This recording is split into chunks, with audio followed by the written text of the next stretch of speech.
obviously the home field advantage of a big crowd is difficult for opponents because they're just not used to that environment. Is that something that, 2 years ago was the Ford Field game, is that something that you have to prepare your team for in any way? Yeah, we talked about last night. We said the exact same thing. It's a bigger stadium, and the support is not great.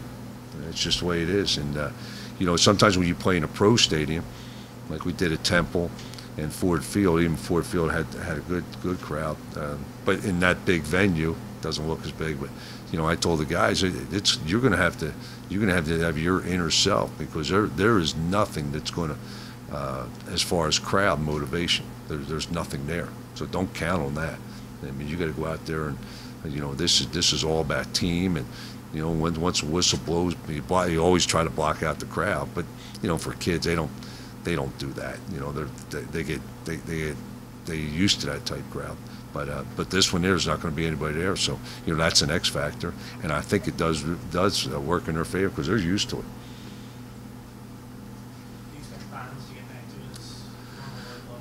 Yeah, we'll see how he runs this week. He ran okay last night. Nothing great. It's going to probably take some time. I thought Brandon West played really well, and I thought Glennis played pretty well. Thompson, for what we needed him for, he did a good job.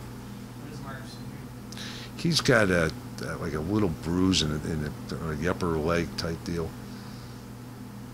For a running back, that's hard to kind of getting used to running, and that's where his issue is.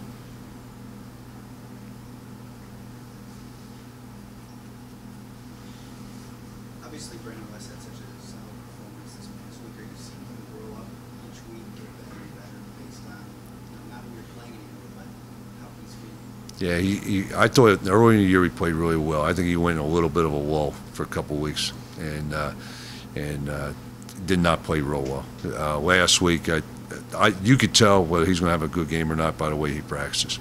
If he practices well, he's going to play really well, and that's what he did last week.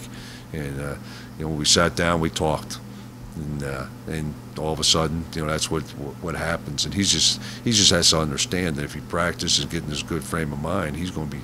I mean, that's what he's going to be. And really, we had a chance to get the ball to him a couple more times on some passes, and then we had a couple other ones where there was kind of bust. And that one screen pass, he may go 60, 70 yards if we just get one block. So, a real explosive guy. And I think he's playing when he practices and gets his mind. He's really a good player, and that's all part of the maturing process. That's what a ton of guys out there in college football. Guys' size, do you worry about that kind of workload?